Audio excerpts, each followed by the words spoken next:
Bonjour à tous et bienvenue. Aujourd'hui, je suis super content parce qu'on accueille Christophe Krenner qui est consultant chez nous. Je vais commencer par me présenter. Je suis Jérémy Dambus, directeur marketing au sein de l'agence Humility 30 et je vais laisser Christophe se présenter et présenter le sujet qu'on va aborder aujourd'hui. Bonjour à tous. Je suis Christophe. Moi aussi, je suis très heureux d'être là aujourd'hui, surtout sur un thème que j'adore et avec Jérémy, avec qui je bosse très régulièrement. Donc, c'est un plaisir d'être là avec vous et avec lui. Donc, qui je suis? Moi, je suis consultant pour 1 minute 30 depuis plus de 2 ans et demi. Je commence à faire partie de. Je suis un ancien directeur marketing qui a travaillé beaucoup dans la technologie chez différents éditeurs de logiciels. J'ai travaillé chez Neolan qui était acheté par Adobe. J'ai travaillé chez Genrix Group où j'étais directeur marketing et beaucoup travaillé justement sur les sujets d'offres et de proposition de valeur.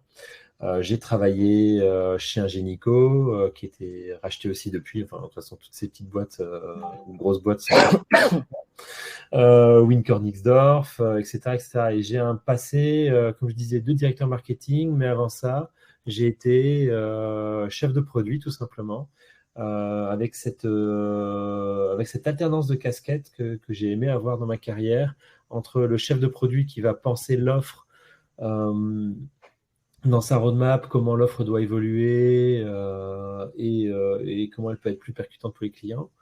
Et de l'autre côté, cette idée de les offres, il faut les lancer, il faut qu'elles arrivent sur le marché, il faut qu'elles trouvent leurs clients. Donc, comment on fait en sorte que ces offres, elles soient le plus percutantes possible auprès de sa cible. Donc, j'ai Et vraiment toujours eu ces deux casquettes. ça m'intéresse de savoir, est-ce que vous pouvez répondre dans le chat dans quel secteur vous êtes? Ça nous permettra aussi de voir comment axer aussi un peu le webinaire d'aujourd'hui, si on est plus dans des boîtes de conseil ou dans du SaaS, ça change un tout petit peu. Après, on pourra citer les deux exemples, hein, mais c'est vrai que ça peut être intéressant de savoir dans quoi vous bossez pour un peu orienter notre présentation aujourd'hui. Et Yes. dans tous les cas, on abordera les deux, mais s'il y a plus de personnes qui bossent dans le SaaS, on pourra faire un plus grand focus sur le SaaS et vice-versa si plus de gens travaillent dans le conseil. D'accord, fabricant industriel, B2B. Super intéressant aussi. De toute façon, moi, j'ai plutôt une culture B2B, hein, donc ce sera. Ouais, Mais ce que je vais dire n'est pas limité qu'au B2B, puisque la proposition de valeur, ça concerne. C'est assez intéressant en termes de proposition de valeur parce qu'on peut l'adresser à un produit. Il y a un produit à une proposition de valeur, une marque a une proposition de valeur. En général, la proposition de valeur de la marque, on va la transmettre à travers une plateforme de marque avec beaucoup d'éléments autour de la vocation de l'entreprise, son ambition, etc. Mais en fait, sur une proposition de valeur d'offre, on peut avoir des approches à peu près similaires. Je regarde un petit peu ce que nous disent les gens. Fabricant industriel, agence Marcom B2B, conseil au TPE et stratégie de marque, étudiant en marketing, OK, software pour la connectivité dans les nouvelles mobilités, réseau de cliniques vétérinaires. Ouais, donc c'est quoi SW? on a des horizons très divers et c'est très bien. Ouais, Très, très bien. ouais, Donc, quoi qu'il arrive, n'hésitez pas à poser plein de questions à oui, n'importe quel moment, plus que ça concerne des secteurs très précis, qu'elles soient très précises ou qu'elles soient très généralistes, on prend toutes les questions. Ouais, exactement. vas-y Jérémy, tu avais envie de dire quelque Euh, chose? SW, c'est quoi? Software, je dirais. Ah, d'accord. Autant pour moi. Ouais, tout simplement. Euh, Ça marche. Est-ce que vous voulez, est-ce que tu veux qu'on présente la méthode sur le site d'abord pour commencer? Tu veux faire comment? Je voudrais déjà poser les bases, hein, les enjeux autour de Ok. la proposition de valeur. Parce que, comme je disais, la proposition de valeur, on a tendance à la bosser beaucoup quand on parle de marque, là, puisque la marque est un reflet d'une proposition de valeur d'entreprise. Qu'on a aussi des marques produits qui sont aussi des reflets et une manière de concrétiser une proposition de valeur d'une offre. Euh, mais la proposition de valeur, c'est aussi un objet en soi. C'est un objet en soi et souvent, quand on a un produit qui soit complexe ou qui soit simple, on essaie de se dire, bah, tiens, comment je raconte ce produit aux personnes, comment on fait en sorte que les personnes se disent, tiens, c'est le produit qu'il me faut. Moi, ce que je remarque, ce que j'ai remarqué quand j'étais moi-même aux commandes, quand je travaillais sur mes produits, ou maintenant que j'accompagne les clients sur le sujet, c'est que sur la proposition de valeur, on voit plein d'écueils assez classiques. Le premier gros écueil que je vois en général, c'est ce côté du on a besoin de tout dire. Excuse-moi, Christophe, Ouais. et est-ce que tu veux pas redéfinir un tout petit peu avant ce qu'est la proposition de valeur avant de rentrer dans le détail? Tu veux une définition de la proposition de valeur? Bah, en fait, je suis pas sûr que tout le monde soit super à l'aise avec ce que c'est exactement. C'est rigolo, j'ai jamais posé de proposition de valeur jusque-là, donc je vais tenter l'exercice en live, même pas peur. Pour moi, la proposition de valeur, c'est c'est ce qui permet à un client de comprendre pourquoi une offre, un produit est fait pour lui. Alors, et du coup, tu différencies bien la proposition de valeur d'une offre et d'un produit que la proposition de valeur de la marque. On est d'accord, hein? Complètement, complètement. Les deux peuvent se travailler de manière similaire, Ouais, parallèle, mais c'est deux choses différentes. ok, C'est deux choses différentes. Et là, on est effectivement plutôt sur du produit. dans le discours d'aujourd'hui sur du produit, c'est la proposition de valeur d'une offre. En sachant que quand on a une offre unique qui est portée par une marque unique, c'est très souvent que les deux se confondent. Ce qui est logique, hein. C'est souvent, en fait, on va voir des différences entre la proposition de valeur de l'offre et de la marque. Ça va s'accentuer quand on va avoir plusieurs offres qui vont toucher dans des domaines potentiellement différents. Alors ça, pour le B2B, on le voit très souvent, hein. Hmm. En B2B, c'est très très clair. Mais j'allais dire, même dans l'agro, hein, Danone possède plein de marques différentes et derrière, il y a des propositions de valeur différentes, même dans des produits au sein d'une même marque. Et c'est logique. Donc voilà. Est-ce que la définition que je t'ai proposée te va? Ouais, moi ça me va. Je voulais savoir Euh, si ça va aussi à tout le monde dans le chat, ouais, dans la salle, histoire d'être sûr que tout le monde a bien compris de quoi on parle et que c'était bien pour ça qu'il était venu. ouais, voilà, c'est ça. Et ça peut être intéressant si vous n'hésitez pas à proposer votre définition de la proposition de Ouais, valeur pour voir et qu'on complètement. rebondit dessus. Voilà. Ouais, donc moi, Alors les exemples, on y viendra juste après, Joseph. ouais, ouais, on viendra tout à l'heure dessus. Euh, ouais, donc moi, en fait, un des gros enjeux, enfin, que je vois souvent quand je vais chez des clients, notamment dans le B2B, c'est que la proposition de valeur, on essaye de tout dire. C'est-à-dire que quand on essaye de vendre un produit, on se dit, bah, tiens, j'ai ça, j'ai ces caractéristiques-là, j'ai ce truc-là qui va servir au client, et on fait des grosses tartines. C'est vraiment le premier gros écueil que je vois, où au final, on se retrouve avec un produit, ben, on sait dire plein de choses dessus, mais la personne en face, elle a rien retenu. Euh, et ça, pour moi, ça, c'est un des premiers gros enjeux. Le deuxième gros enjeu que je vois autour de la marque, enfin autour de la marque, pardon, autour de la proposition de valeur, c'est qu'on confond souvent caractéristiques d'un produit et bénéfices. Et l'exercice est très difficile, hein, de différencier parfois un bénéfice d'une caractéristique. Est-ce que dire, je prends un exemple qui vient du logiciel parce qu'il me vient comme ça spontanément, est-ce que dire avoir la possibilité de créer tous les rapports qu'on veut dans son logiciel quand on veut, est-ce que c'est un bénéfice ou une caractéristique? C'est très Donc, difficile. C'est très difficile. ça sonne plutôt comme une caractéristique, en effet, hein. Et pas que, parce qu'il y a le côté le quand on veut. Donc, il y a un bénéfice autour de je maîtrise les horloges, c'est simple, etc. Donc, c'est subtil. L'écart est subtil. Et, euh, et ce qui fait que on peut pas dire que dire ça, c'est une caractéristique, ça, c'est un bénéfice. C'est pas simple. Il y a certains secteurs où c'est beaucoup plus simple. Si je vends du matériau, dire que le matériau a une dureté de temps et temps et qu'il a une rugosité de temps et temps et une couleur telle et telle, ça, c'est de la caractéristique, c'est facile. Et donc, du coup, le bénéfice, je regarde un peu ce que nous dit. On confond souvent UVP, proposition de valeur, et arguments produits qui viennent appuyer, étayer UVP. Alors, l'UVP, c'est la proposition de valeur avec le U. J'imagine que c'est le U de unique, Ouais. Unique Value Proposition. je suis toujours, je vais rebondir dessus parce que je trouve ça super intéressant parce qu'on a aussi souvent cette recherche de tiens, la proposition de valeur, elle doit être unique. C'est-à-dire qu'en gros, on cherche la phrase qui fait mouche. Et avec ça, les gens, ils ont compris quelle est mon offre. La proposition de valeur unique, c'est pas valable partout. C'est-à-dire que il y a certaines offres, c'est vraiment très difficile de dire qu'il y a une proposition de valeur unique. Il y a des exemples que je trouve très intéressants sur le sujet. On regardait en préparation typiquement de cette situation, c'est tiens, on est allé sur le site d'UpSpot, on s'est dit, bah, tiens, la proposition de valeur unique, c'est un CRM simple. Voilà, c'est ça la proposition de valeur unique. Et c'est effectivement, on est dans l'unicité. Mais par contre, là, on est quasiment presque plus dans des éléments de branding de l'offre parce que quand on va vendre un CRM, on imagine bien qu'il y a des milliards de questions en plus qui se posent derrière que simplement dire c'est simple.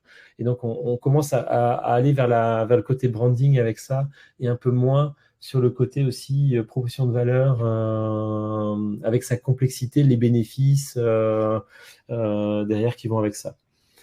Pour le coup, quand on dit qu'un CRM facile d'utilisation, on est effectivement dans du bénéfice et pas dans de la fonctionnalité, quoi. Ouais, c'est ça, on est dans du bénéfice. Et ce que je trouve rigolo dessus, c'est qu'ils en ont fait un élément de branding, c'est-à-dire qu'ils en ont fait un slogan, quoi. Et c'est là où le branding et la proposition de valeur sont très proches. Mais ils ont pris un élément de la proposition de valeur pour en faire un élément de branding. Parce qu'il y a d'autres éléments de proposition de valeur autour de cette offre-là qu'on peut retrouver. Sur ce type d'obsolète, vous allez en voir plein en vrai. Et qui vont être étayés à différents niveaux et de manière un peu hiérarchisée.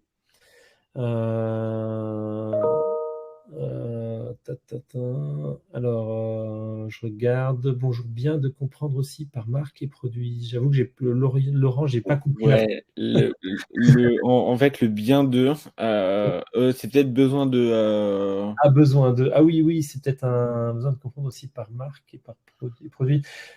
Je suis preneur d'une question un peu plus étayée pour Mais comprendre. en fait, je pense que la question, c'est besoin de comprendre la différence entre une proposition de valeur entre une marque et un produit. Ouais, ouais, ouais. Une marque, ça va vraiment dépendre. Une marque, ça peut être une gamme de produits. Dans ce cadre-là, la proposition de valeur pour une marque, c'est une proposition de valeur d'une gamme. Une marque, ça peut être aussi pour une marque, ça peut être aussi l'entreprise, quoi, une société. Et dans ce cadre-là, la marque, elle va porter aussi, j'allais dire, l'ambition de l'entreprise, la vocation de l'entreprise. Elle va porter des valeurs d'entreprise. Un produit ne porte pas de valeur. Ah ouais, non. Est-ce qu'un produit ne. Ah, ouais. Ouais. Je sais pas, t'as des produits qui portent des valeurs quand même, non? Tu penses à quoi? Prenons l'exemple.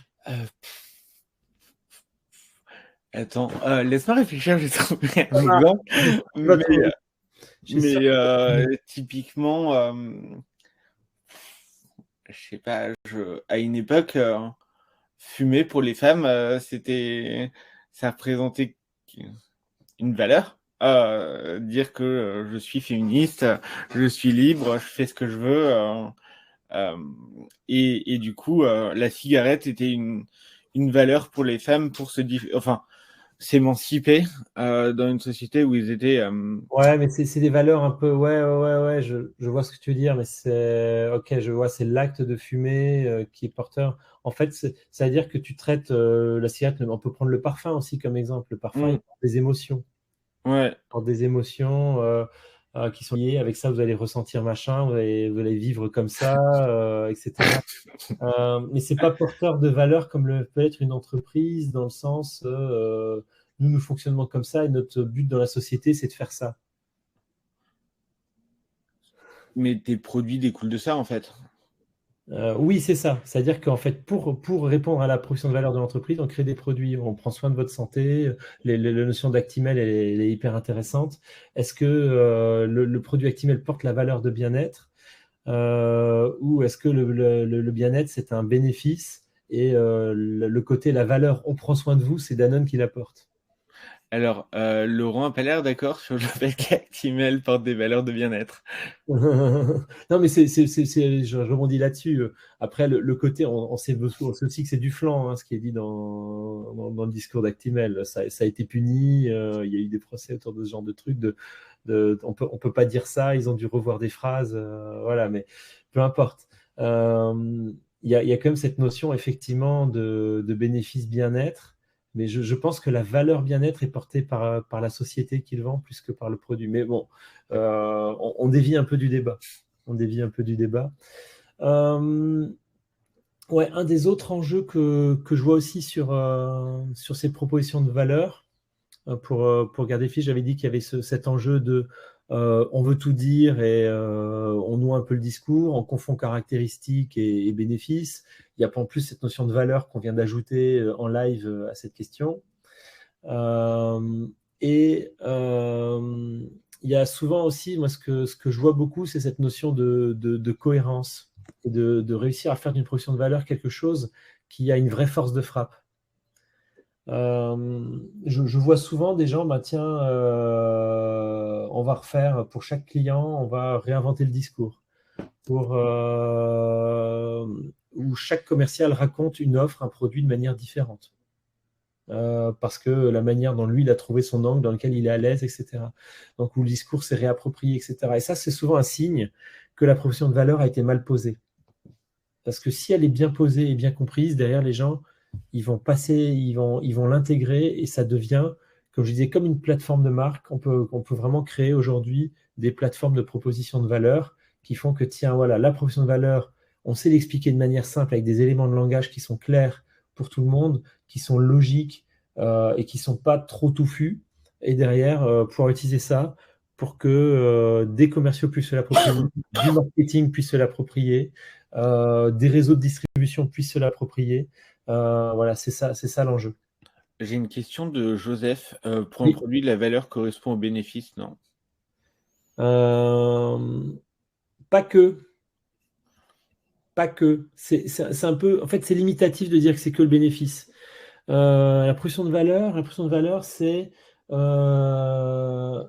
très souvent en fait un problème qui est chez le client, sur lequel on propose des solutions qui apportent un bénéfice. Donc dire que c'est que le bénéfice, c'est un peu léger. Et on peut le voir, il y a des gens qui vendent très bien en mettant en avant les caractéristiques.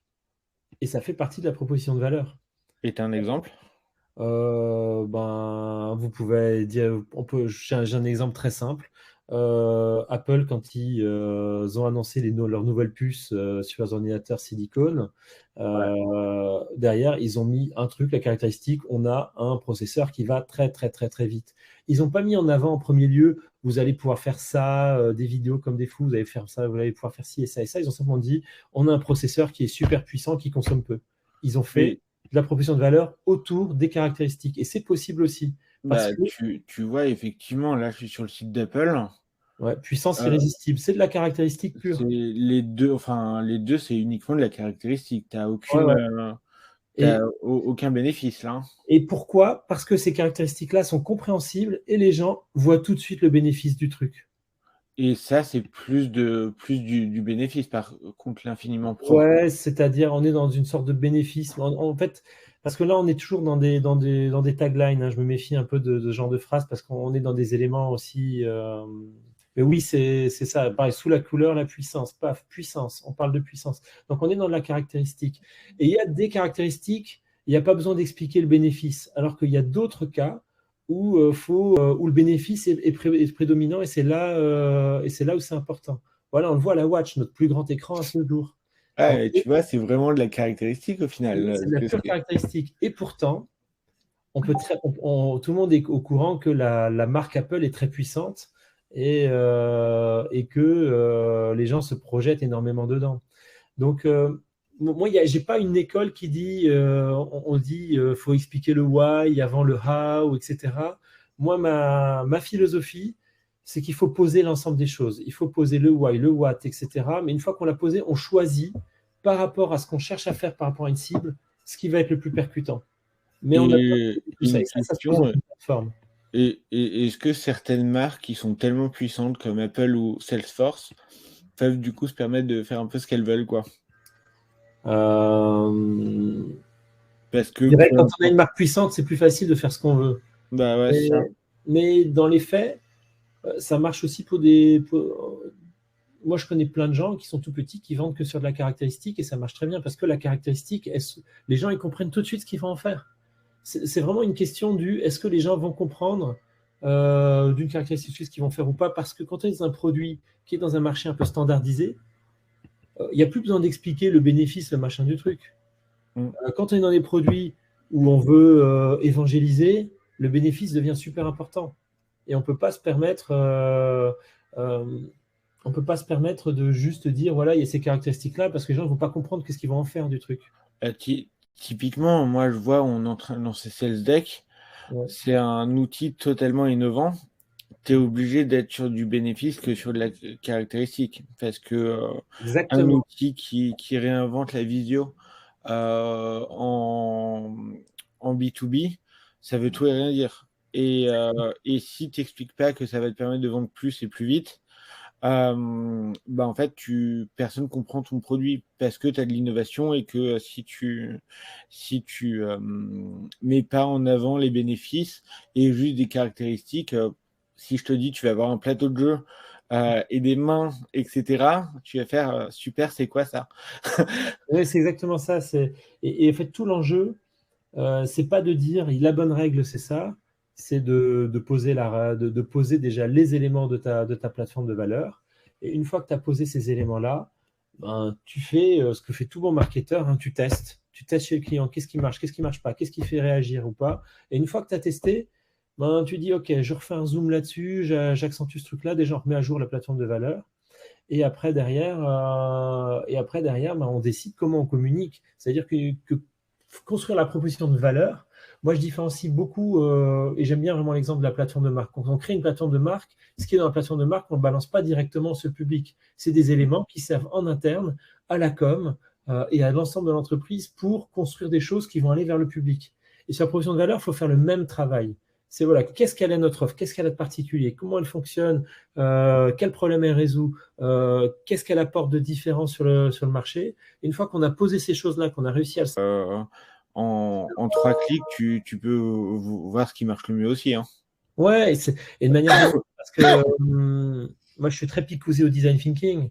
Le design thinking, c'est que ça, c'est de se dire quand on fait quand on construit des offres en design thinking, l'idée c'est qu'à la fin d'une journée, on puisse tester une offre. On n'avait rien sur le papier le matin et le soir, on a testé une offre et on a eu des feedbacks de clients. Et ça se fait en une journée. Mm. Et c'est exactement l'idée, c'est de se dire qu'on peut tester très rapidement, même si ça veut dire pour une offre, je fais simplement une brochure. Tiens, je vais juste faire la brochure. Je n'ai pas construit l'offre, je fais juste la brochure et je vois si elle fait tilt ou pas. Ou ce que fait, je crois que c'est Amazon qui fait ça. Avant de lancer un produit, avant de lancer les devs d'un produit, ils écrivent le communiqué de presse. C'est hyper intéressant. Ils écrivent Mm. le communiqué de presse. Et après, ils voient si le communiqué de presse peut faire mouche ou pas. Et s'il fait mouche, ben, ils lancent les devs. C'est hyper intéressant. Ça veut dire Ouais. qu'on peut tester rapidement des propositions de valeur. Et il y a des outils pour poser les bases de proposition de valeur. Et c'est là, c'est un peu mon ADN, ce truc-là, quoi. Et d'ailleurs, ça permet de répondre aussi à la question de Camille qui est pour définir sa proposition de valeur. On liste donc les bénéfices, les points différenciants et quoi d'autre pour ensuite avoir la bonne approche. Ça permet de faire la bonne transition avec notre méthode. Parce que Ouais, chez Minute 30, on adore les méthodes. ouais, Euh, c'est marrant, j'ai plus les questions à jour. si Ouais. elle est dans Q&A only, Ah, il y a deux d'accord. onglets en fait. Ah, ça marche, ouais. Ça marche, ok. Merci. Euh, Pas de problème. Euh, Et ce que je propose, c'est qu'on présente tranquillement la méthode, hein, comme ça, ouais, la méthode. on parle à Camille. En fait, la méthode qu'on utilise, c'est vraiment une méthode pour construire comme je disais, cette notion de plateforme de proposition de valeur, c'est-à-dire créer un socle suffisamment solide sur la proposition de valeur pour que demain, dans les entreprises, quand on va créer un nouvel asset, quand on va parler d'une offre, on sait ce qu'on va dire, tout simplement. Et pour faire ça, pour cette méthode-là, c'est une des rares méthodes où on a, plutôt que de créer des canevas et créer des choses un peu nouvelles, on a plutôt fait de l'assemblage de choses qui existaient déjà, mais pour en faire un assemblage un peu intelligent que moi j'ai vu nulle part jusque-là, et qui est vraiment un peu le fruit d'expérimentation. C'est vraiment le fruit d'expérimentation du coup, comment bien faire quelque chose pour arriver le plus vite possible à un résultat tangible et solide. Et c'est pour ça qu'on utilise quelque chose que beaucoup de gens connaissent, hein. Vous connaissez tous Strategizer qui a construit le business model Canva, et ils ont aussi construit le Value Proposition Canva, qui est une des cases du business model Canva. Alors, j'espère que vous m'avez suivi avec tous ces longs noms. Mais le Value Proposition Canva, c'est un outil hyper basique parce que vous voyez, c'est 6 cases à remplir. Il Ouais. y a un rond avec 3 cases, il y a un carré avec 3 cases. C'est hyper basique. Pour autant, c'est pas simple à remplir. C'est Non. pas parce que c'est basique que c'est simple. Donc, il y a une vraie, il y a une vraie complexité à le mettre en œuvre. Mais donc ça, euh, pour moi, c'est la base parce qu'en fait, beaucoup de boîtes font des travaux assez poussés sur les personas. Il a 35 ans, il est à tel poste, il manage tant de personnes, il fait ci, il fait ça, il boit de l'Actimel, etc., etc. Là, ici, la question se dire, c'est le persona. En fait, tous ces petits détails-là, on va pas s'y intéresser. On va s'intéresser à son métier, à ce qu'il fait. C'est cette case Customer Job, hein. C'est le Customer Job. Qu'est-ce que la personne cherche à faire? Et ça, c'est hyper clé. Et en gros, ce rond, c'est une manière de travailler un persona, mais de le travailler avec une orientation business, avec une orientation valeur. C'est-à-dire, qu'est-ce qu'il cherche à faire? C'est son job. Qu'est-ce qu'il va faire qui va être satisfait dans son job? Qu'est-ce qu'il va faire qu'est-ce qui va le déranger dans son job? C'est ça le Customer Job, les gains, les pains qu'on va retrouver dans ce rond-là. Et bien poser ce truc-là, ça paraît hyper basique, mais c'est hyper difficile. Et c'est là où c'est un exercice qu'on compose vraiment comme base, qui nous permet de bien définir les personas, le ou les personas pour notre offre. Et après, du coup, euh, on enchaîne ça, on met en face le carré. Le carré, c'est le cadeau, hein. Il y a ce petit dessin de cadeau dedans qui représente l'offre. L'offre qui a des caractéristiques, donc ce qu'on retrouve dans le petit triangle product et de service. Je ne sais pas si vous voyez bien, moi je le vois très bien, mais le petit product et service, ça représente les caractéristiques de l'offre. Et après, on se pose la question, comment les caractéristiques de l'offre créent des gains pour le client ou soulagent des pains, comme c'est écrit là-dessus, donc soulagent des maux pour le client. Et donc, on refait le lien entre le rond de tout à l'heure et où quelqu'un a un job à faire et les caractéristiques d'un produit. Et on refait le lien entre les gains et les mots que vont rencontrer le client. Et donc, poser tout ça, ça nous permet vraiment de comprendre en quoi une offre est en adéquation avec un client. Ça ne nous crée pas une plateforme de proposition de valeur. En fait, c'est un outil qui est extrêmement utilisé par beaucoup de product marketers, beaucoup de product owners, qui est utilisé par les stratèges d'entreprise dans les startups quand on les crée, etc. Et souvent, on finit par, si on suit les recommandations Strategizer, par une sorte de phrase à trous qui donne des éléments de proposition de valeur. Mais au final, je trouve que c'est très peu actionnable. Et moi, je l'ai beaucoup utilisé, j'étais toujours un peu frustré. OK, on a fait ça, mais maintenant, qu'est-ce qu'on raconte? Comment moi, en tant que marketeur, je vais créer ma présentation PowerPoint à partir de ça? Comment je vais faire en sorte que mes commerciaux ou mes réseaux de distribution comprennent comment bien vendre mon produit? Ça répond mal à cette question-là. Ça répond mal à cette question-là. Et c'est pour ça qu'on a fait le choix d'ajouter un autre outil qui est la matrice de message.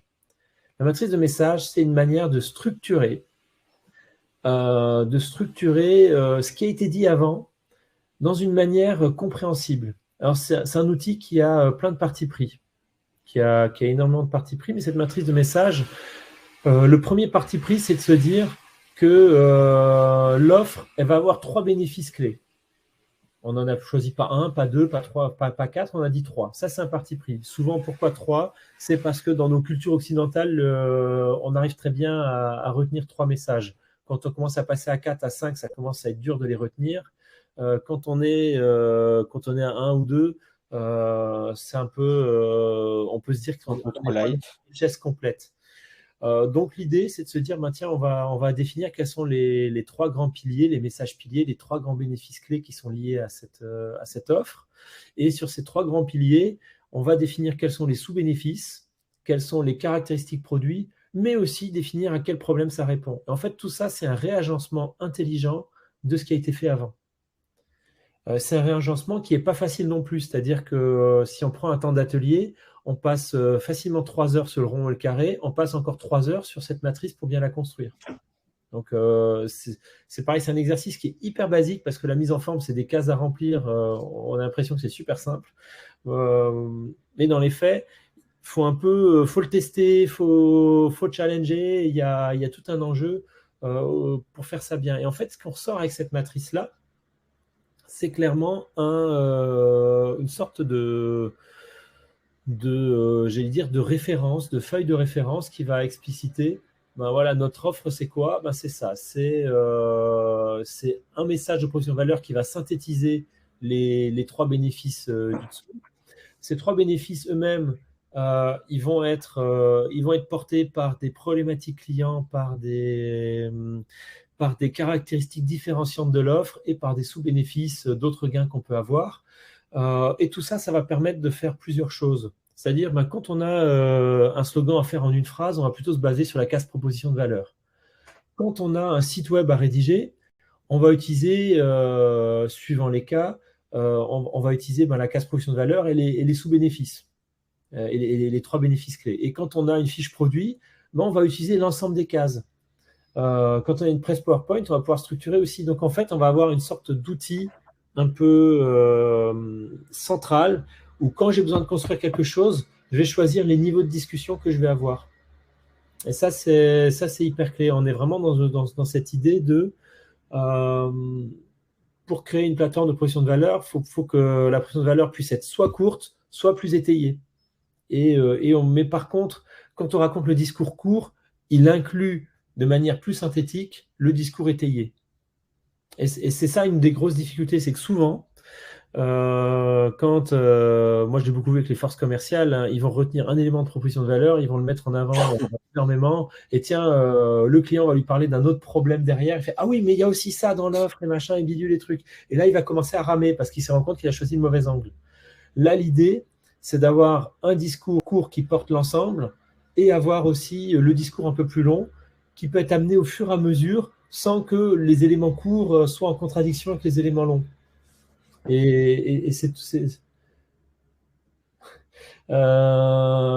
regardais la question. Oui, au revoir Camille. Merci, à bientôt Camille, et effectivement on vous enverra le replay. Ouais. Donc voilà, donc pour moi donc tout l'enjeu autour d'une proposition de valeur, c'est de savoir aussi bien être percutant dans un temps très court avec l'elevator pitch, le célèbre elevator pitch qui est très à la mode, de savoir pitcher son offre, pitcher son produit. Et donc ça, ce genre d'outils, ça permet de créer des pitchs de manière ultra rapide. Et de l'autre manière, quand on a une fiche produit à faire ou quand on veut avoir des pages produits complètes d'une offre un peu complexe sur un site web ou faire une presse PowerPoint d'une offre quand on est en B2B qui va faire 20-30 slides, on peut utiliser aussi ce même pilier pour que l'ensemble du discours soit consistant et qu'en fait, quand votre client il va entendre parler de votre offre, il aura l'impression d'entendre parler toujours de la même offre. Et ça, c'est vraiment un truc qui fait en sorte que le discours d'offre devient percutant. On n'a plus l'impression d'être dans un mode, l'un m'a parlé de l'offre et l'autre m'en a parlé, mais j'ai l'impression qu'il m'a parlé de 2 offres différentes. Dans un cas, j'ai accroché et pas dans l'autre. Et vraiment, l'enjeu, c'est de donner de la puissance, à ce qu'on a produit. Donc voilà, donc ça, c'est vraiment l'enjeu de la matrice de message. Et souvent, après, derrière, on va mettre en œuvre cette matrice dans des éléments pour tester. Ce qu'on peut vous proposer, là, ici, on peut le proposer par rapport à un storytelling. C'est une manière de tester ce message parce que, comme qui dit, quand on a construit ce truc-là dans un atelier, mais après, il faut le tester, il faut vérifier si ça marche. Donc, le storytelling, c'est une manière de faire. On peut aussi utiliser d'autres manières. Pour certains de mes clients, on va faire une presse PowerPoint simplement. OK, on a créé le truc, on va faire une presse PowerPoint qu'on va tester et on va voir ce que ça donne. Et après, suite à ce que ça a donné auprès de 3-4 clients, derrière, on se dit, tiens, peut-être que la proposition de valeur qu'on a faite, elle n'est pas complètement ajustée et on va revoir des choses. Et donc, ce qui est hyper important, c'est de poser la base au départ, mais aussi d'être dans un processus itératif dans les premiers temps. Et après, une fois qu'on a fait un certain nombre d'itérations, en général, ça se fait sur les 2-3 mois qui suivent le fait d'avoir posé une proposition de valeur. Quand on est dans... Là, je donne toujours l'exemple B2B, hein, parce que quand on est dans du B2C, on va plutôt le faire avec des focus group. On va faire des tests sur des focus group par ailleurs. Une fois qu'on a fait tous ces tests, on revient dessus et après on va figer cette matrice de messages, on va la figer dans le temps, on va la figer pour au moins 1 an en général, où on va faire en sorte que les messages soient toujours déclinés de la même manière partout, de manière plus ou moins approfondie.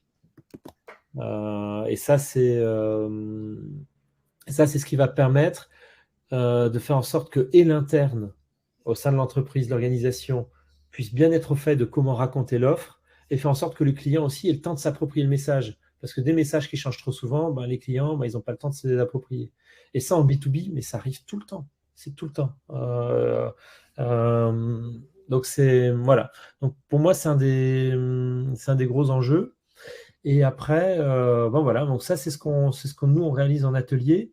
Et c'est une méthodologie qui est relativement simple, elle est très facile à expliquer. Elle est un petit peu plus difficile parce qu'il faut un peu plus difficile à challenger. C'est-à-dire que si on veut se lancer tout seul dans le truc, on va itérer plus. C'est-à-dire qu'il ne faut vraiment pas chercher à faire bien du premier coup. Si vous vous lancez seul dans l'aventure, tiens, je vais faire mon rond, mon carré du Value Proposition Canva, je vais prendre les modèles de matrice de messages. Là, vous n'avez pas vu le modèle complet, mais voilà, le modèle, il reste quand même super simple, hein. C'est assez facile de lancer par vous-même, mais plus vous y allez seul, plus il faut s'attendre à itérer souvent. Parce que il y a quand même une petite expertise à prendre sur comment rédiger ce truc-là. Enfin, en gros, il n'y a pas de méthode miracle non plus, hein. Il n'y a pas des méthodes qui fait les choses toutes seules. Il y a besoin aussi un petit peu de manier, d'avoir l'habitude de manier des propositions de valeur pour faire ça, quoi. Et de toute façon, une proposition de valeur, vous arriverez rarement à trouver la bonne du premier coup, même après un atelier d'une journée, quoi. Ouais, ouais. Moi, ce que je vois, en fait, c'est qu'un atelier d'une journée, ça sert souvent à élaguer. Ça sert déjà, ok, là, on a nettoyé, c'est-à-dire qu'on avait un bazar pas possible avant, on disait trucs de manière. Là, j'ai choisi une manière. Et déjà, j'ai élagué, j'ai nettoyé un peu le truc. Et maintenant que j'ai élagué, je peux être en adaptation de ce truc, c'est-à-dire que j'ai plus qu'un seul objet à travailler plutôt que d'en avoir 500 sur lequel je ne sais pas dans quelle direction aller. Donc ça donne une direction, et à partir de cette direction, on peut faire évoluer la chose, plutôt que d'être dans un truc où je suis un peu perdu, je ne sais pas où je suis, je teste plein de choses, j'ai testé ça, puis j'ai testé ça, puis j'ai fait machin, il n'y a rien qui me va vraiment, etc. Là, c'est plutôt de se donner une approche, et j'ai fait un premier travail de nettoyage, et j'ai une méthodologie pour améliorer mon discours au fur et à mesure. Donc, ça veut dire que Une méthodologie qui est viable à chaque fois et qui peut être utilisée, enfin, on peut toujours utiliser la même sans aucun problème, quoi. Ouais, c'est ça, c'est-à-dire que, et c'est vrai avec toutes nos méthodos, tous nos types d'ateliers, c'est-à-dire qu'il n'y a aucun de nos ateliers qui fait un truc qui est valable à vie et tout le temps. C'est chaque atelier, on ressort avec des outils et avec la capacité de les remettre à jour.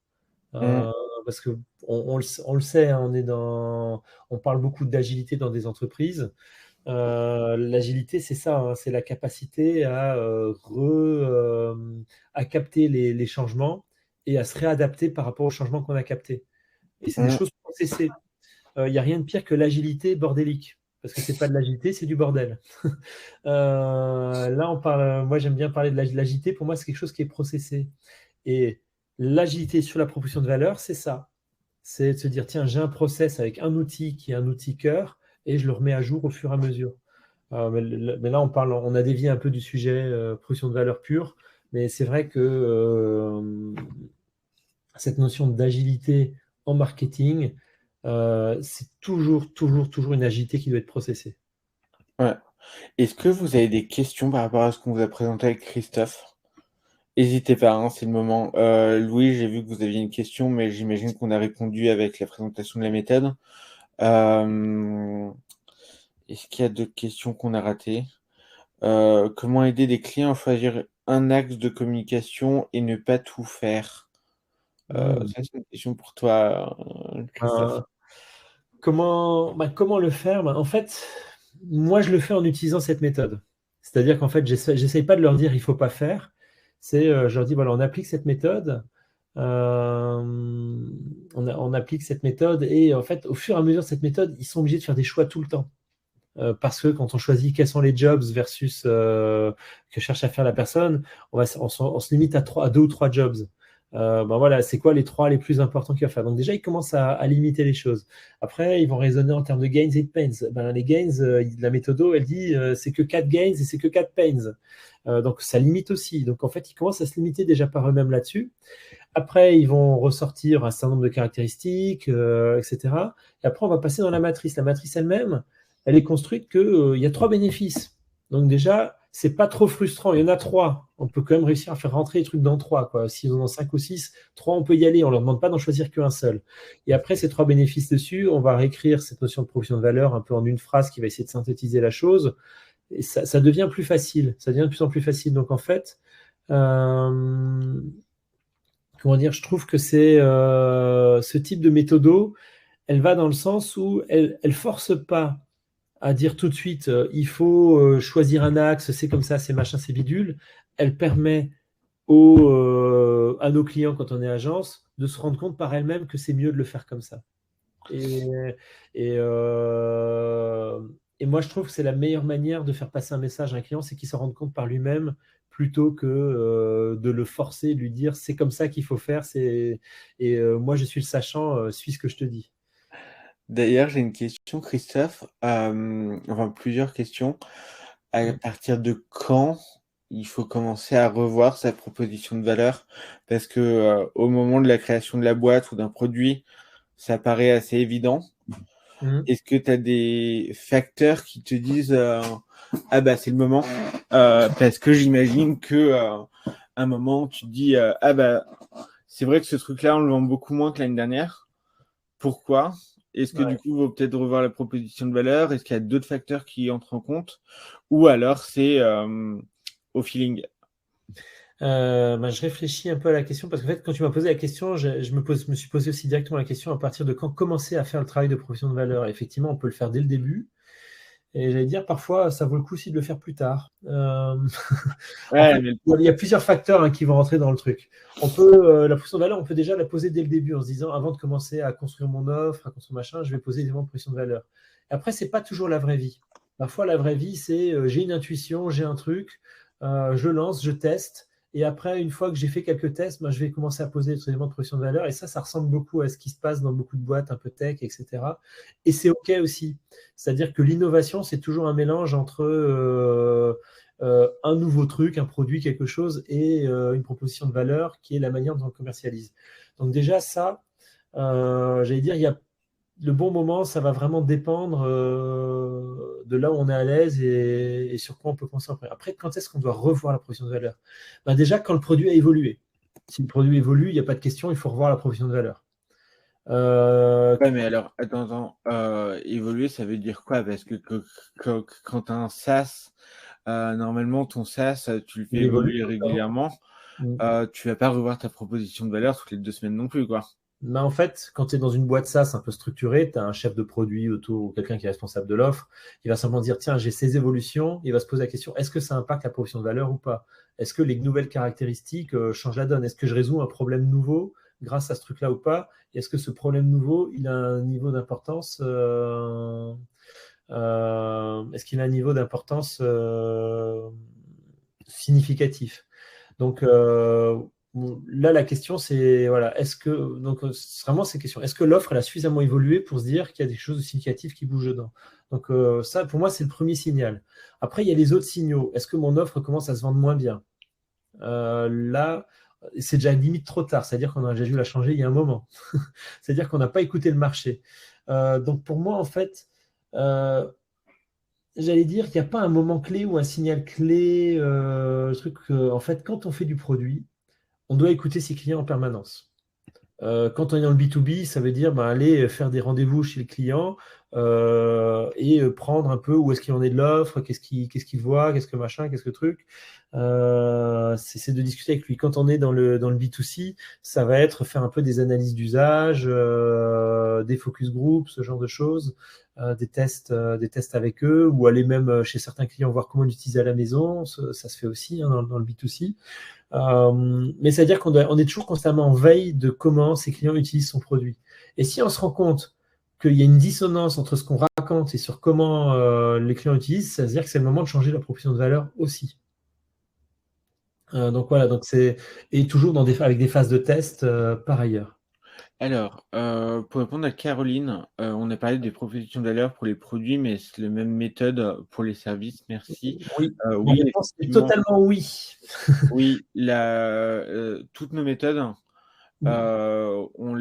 on fait en sorte qu'elles soient utilisées par tout le monde. Ouais. L'idée, c'est pas de faire des méthodes pour des secteurs en particulier. Comme vous avez pu le voir dans ce que je vous ai présenté tout à l'heure, la méthode elle est très générique. Les questions, elles s'appliquent aussi bien en B2B qu'en B2C, pour du soft, pour du service ou tout autre besoin, quoi. Ouais, parce que moi, pour donner un exemple, j'ai travaillé avec cette méthode pour un cabinet de recrutement. Ah, c'était rigolo, hein, parce que le cabinet de recrutement, on se dit, waouh, on est dans du pur service, quoi. On est dans du Mmh, pur service où on met à disposition les compétences de certaines personnes pour en trouver d'autres. Et ben, ça marche très, très bien. Ça marche très, très bien.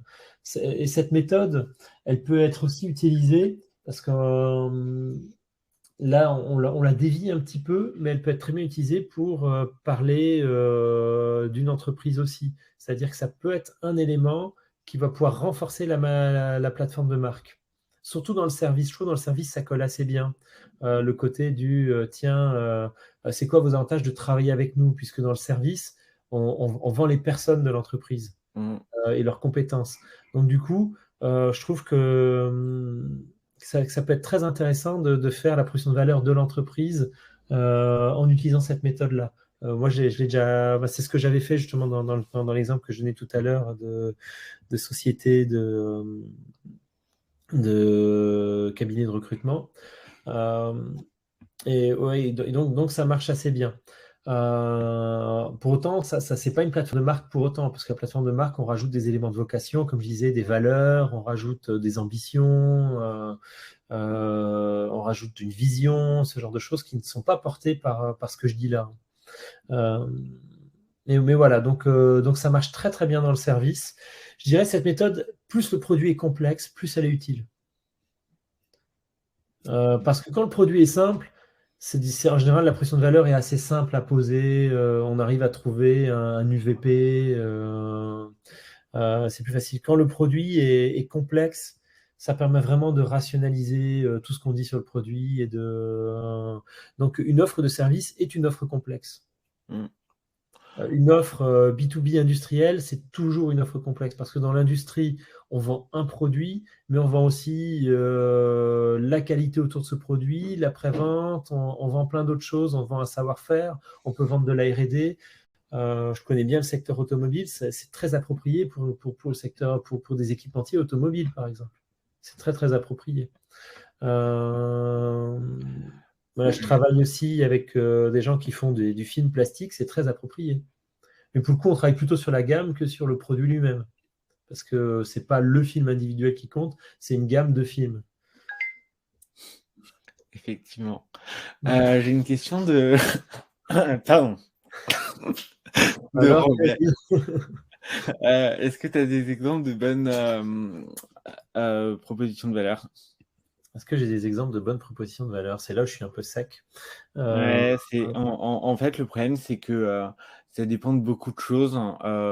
Dire qu'une proposition de valeur est bonne ou pas, c'est très subjectif en fait, parce que on n'a pas on n'a pas les données derrière, etc. ouais, Du coup, Christophe et moi, on peut vous en donner, parce que enfin des choses qu'on trouve bien de nous, mais par contre, c'est très subjectif et ce que nous on va trouver très bien, quelqu'un d'autre va te dire, bah non, c'est tout pourri, Ouais. quoi. Mais moi, l'enjeu, il est surtout, en fait, c'est que j'ai des exemples de matrices de messages bien remplies, etc. Mais le problème, c'est que c'est confidentiel, je ne peux pas vous les montrer comme ça. Et après, la déclinaison qui est derrière, si je vous montre par exemple le site web, vous verrez qu'un tout petit bout de la déclinaison, et c'est pas tellement là-dessus que ça joue. Moi, ce que je vois souvent, ce que je vois beaucoup, la déclinaison de proposition de valeur, elle prend vraiment toute son ampleur quand on commence à regarder les slides que font les gens par rapport à leurs clients.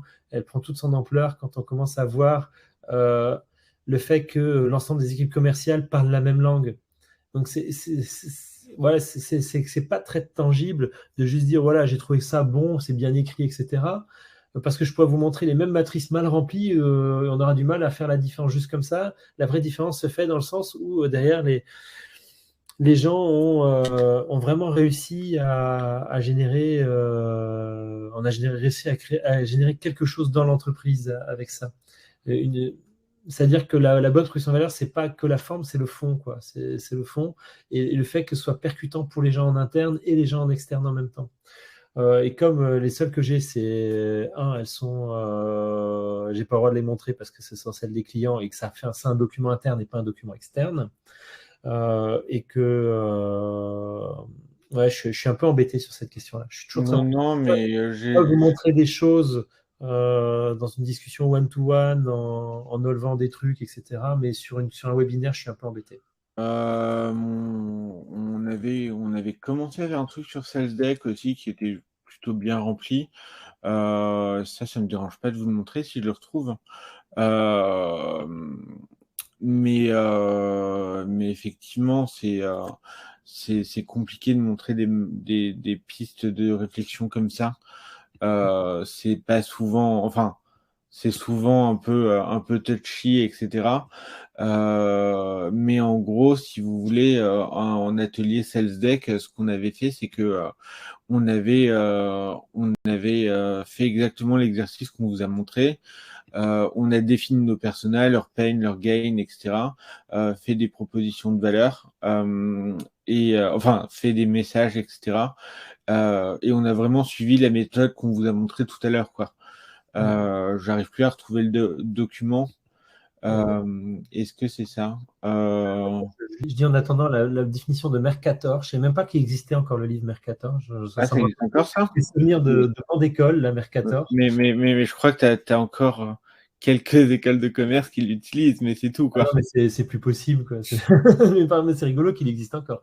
La proposition de valeur, bénéfice égaux versus choix et énoncé d'un positionnement, choix stratégique des éléments clés d'une proposition de valeur par offre et cible, marketing mix. Ouais, c'est choix et énoncé d'un positionnement. J'aime bien cette notion de choix. C'est qu'une proposition de valeur, c'est un choix. Ça me plaît beaucoup de le dire comme ça. Euh, ça me plaît beaucoup. Du Euh, coup, pour répondre à la question, ouais. ça, c'est le travail qu'on a fait sur SalesDeck, en fait, sur la proposition de valeur. Est-ce que alors là, on en a 5 parce qu'on avait 5 personas. Et en fait, sur ces 5 personas, on a fait le différent travail à chaque fois de la proposition de valeur, le messaging hiérarchie et du story of self. Et après, suite à ça, enfin, les 2 premiers nous ont permis de faire un messaging hiérarchie commun en fonction des différents besoins et enfin des différents messages clés qui ressortaient des différents personnages et qui nous permettaient d'avoir une value proposition unique pour tous. Et on aura bien sûr le messaging hiérarchie qui va nous permettre pour chaque personnage d'avoir la proposition de valeur qu'on va retranscrire après sur le site.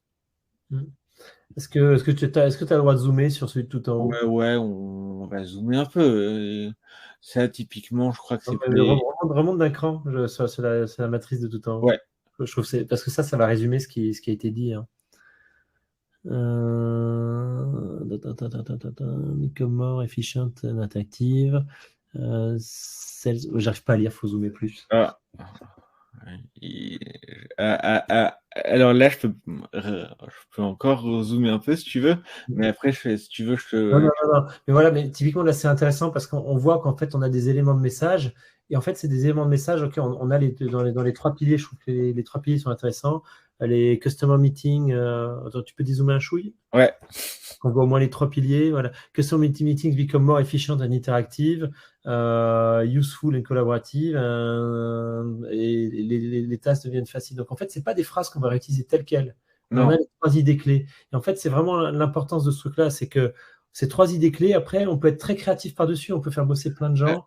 Euh, Alors, après, ça, c'était pour la baseline mm, de Sales Deck.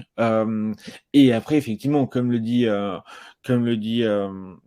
Christophe, on a travaillé dessus en très petit comité, on était 4. ouais, Après, on l'a envoyé à tous les consultants et on a débattu encore et encore. mm, C'est ce que vous disiez, Christophe, en fait. C'est ces éléments vous permettent de travailler, d'avoir des premières pistes de réflexion. Et après, il faut le retravailler, le rechallenger, essayer de le mettre sur des masses PowerPoint, sur votre logo, sur votre site, vous voir comment ça rend et le challenger en permanence. Et pour répondre à la question de Joseph, nous, on l'a fait en une demi-journée, mais normalement, ça se fait en une journée. ouais. En fait, ce qui se passe, c'est qu'ils ont utilisé une version simplifiée de la matrice de message, ce qui fait qu'ils ont gagné un peu de temps sur ce sujet-là. Quand on a une Et offre qui est un peu plus posée, puisque SSDEC est tout nouveau, on utilise une version un peu plus étendue de la matrice de message qui est un petit peu plus complexe. Donc ça, et là, on a besoin de la journée. ouais, Mm. non, non, mais effectivement, mais de toute façon, la différence aussi, c'est que on était 4, Selzek venait de se lancer. Enfin, d'ailleurs, on lance Selzek la semaine prochaine. Ne ratez pas le lancement vendredi prochain à la même heure où on fera une démo avec Gabriel. Mais effectivement, on est une petite boîte, c'est plus simple et surtout, on est des marketeurs de base. Du coup, c'est plus simple quand on est tous marketeurs, de travailler sur ce genre de matrice où on a l'habitude, etc. Et encore une fois, même en étant marketeur, c'est vraiment pas évident de remplir ces éléments-là. Mm. C'est comme disait, les matrices sont basiques, mais elles ont rien de simple parce que se mettre à la peau des clients, etc. Bah, c'est très compliqué en fait. Ouais, et faire le choix de trois bénéfices en se disant, tiens, est-ce que ça, je le mets en sous-bénéfice, ou est-ce que je fusionne deux sous-bénéfices pour faire un grand bénéfice? Est-ce que cette caractéristique-là, je ne peux pas la réécrire en bénéfice pour que derrière, et tous ces choix-là, c'est des nœuds au cerveau à chaque fois. Donc, et en fait, c'est ça qui peut prendre du temps. Euh, et après, ça va vraiment dépendre. Dans ce genre de truc, vaut mieux travailler en temps pulsé, c'est-à-dire, on se laisse 4 heures pour faire ça, on y va à fond. Et on s'oblige à finir à telle heure. Et après, on fait réagir plutôt que de se dire j'y vais, je démarre et je ne sais pas quand Mm, je m'arrête. Parce qu'en fait, on peut y passer un temps infini. Et donc, il vaut mieux produire quelque chose vite pour faire du crash test rapidement. mm. Et nous, l'enjeu d'un atelier d'une journée, c'est ça, hein, c'est on fait un truc qui est. Donc, on le fait sur une journée pour quand même pousser un petit peu la réflexion. Ouais. On n'est pas dans le crash test de 4 heures, hein, Mm. on y va un peu, on va un peu plus loin. Mais par contre, derrière, on sait que ce qui sera sorti ne sera pas juste. Mais du coup, on aura quand même gagné beaucoup de temps. Ouais, non, mais ça, tous nos outils. Alors, après, normalement, l'idée, c'est quand même d'essayer euh, de vous faire avancer dans la réflexion, de vous proposer des premières pistes. Mais dans tous les cas, on ne pourra pas vous dire, ah, c'est sûr, c'est celle-là. Il y Ouais, a, c'est impossible. c'est impossible. Mais de toute façon, nous, on vous donne les pistes, les clés, etc., pour travailler votre proposition de valeur. Mais en aucun cas, on pourra vous dire, c'est sûr, prenez cette proposition de valeur. Ouais. Parce que les personnes qui vous disent ça, bah déjà, c'est qu'elles mentent. Et ensuite, c'est tellement, enfin, c'est des sujets tellement changeants et qui dépendent de beaucoup de facteurs. Et en fait, le problème, c'est que c'est le genre de décisions qui ont beaucoup d'impact pour les entreprises aussi. Et du coup, il y a énormément de décisionnaires. Nous, on peut vous donner les clés. On ne peut pas prendre la décision à votre place, en fait. Ouais. Ça, c'est très important à comprendre. Et je réponds à la question de Robert sur quelle est la VA pour 1 minute 30. Alors, on a ne plus être seul pour relever ses challenges marketing. Ce qu'on a sur la home. Et après, on a des propositions de valeur pour chacune de nos offres. On a l'offre conseil, où on a répondant à votre challenge marketing par l'intelligence collective et l'application de méthodes efficaces. Pour l'agence, c'est confier la réalisation de vos challenges marketing à nos équipes mixtes, mariant conseil, créativité, gestion de projet et talent. Pour la formation, c'est formez-vous à construire vos stratégies marketing grâce à des méthodes innovantes basées sur l'intelligence collective. Ouais, Et enfin, et là, on est sur la caractéristique, tu vois. ouais. C'est Et, ça a mais vraiment des après, on est sur de la formation aussi. Donc, Ouais, c'est ouais. pour Et ça ta formation, on a choisi de dire, tiens, la proposition de valeur, c'est de la caractéristique. Et ça marche exactement. pas bien parce que les gens, ils ont envie parfois de caractéristiques. Ils veulent un truc qui est comme ça. Bah, sur certains produits, effectivement, et par contre, sur la maison d'édition, on est plus sur du bénéfice qui est publions les livres qui vont vous faire connaître. Donc là, on est vraiment sur du bénéfice. Et en fait, en fonction de l'offre, comme disait Christophe, on est vraiment, on est soit sur de la caractéristique, soit sur du bénéfice. Et ça dépend vraiment de l'offre et de la nature de l'offre aussi. Il n'y a pas de, il n'y a pas de Ouais, truc unique. j'allais dire que ça dépend surtout de la cible, en fait. Ouais, Ça dépend c'est surtout de la ça, cible. exactement. On arrive à la fin de ce webinaire. Merci beaucoup en tout cas à Christophe. Merci à tous pour vos questions. J'ai trouvé ça super et surtout qu'on était assez nombreux pour un sujet qui est assez pointu et pas évident. Donc c'était top. Merci beaucoup. Pour rappel, comme on l'a dit durant le webinaire, on fait des ateliers proposition de valeur. Donc n'hésitez pas à nous contacter si vous désirez travailler avec nous votre proposition de valeur. Je vous mets l'email de Bertrand afin de répondre à toutes vos questions sur le sujet. C'est Christophe qui anime ces ateliers et les formations. Donc, si vous voulez avoir la chance de bosser avec Christophe, et je vous le conseille parce que c'est vraiment top, de bosser avec Christophe, n'hésitez pas à nous contacter. C'était la petite instant promo, excusez-moi. Et J'ai retenu que c'est top de bosser avec moi, je prends le compliment. avec plaisir. Et la semaine prochaine, aussi très important, on lance SalesDeck, la nouvelle startup de Gabriel dont on vous a parlé un peu pendant ce webinaire, qui est une plateforme SaaS qui permet de vendre plus vite et de réinventer les calls en visio en B2B. Vraiment, venez, ça va être super intéressant, c'est une vraie innovation. On bosse dessus depuis 1 an sur le concept, début de l'année sur le produit. Et on est super content de pouvoir vous montrer les premiers éléments de produit. Du coup, venez vraiment la semaine prochaine, ça vaut le coup. Voilà. Écoutez, merci beaucoup à tous. Très bonne journée, très bonne fin de semaine et on vous dit à la semaine prochaine. À très vite. À Au revoir. bientôt, au revoir. Merci.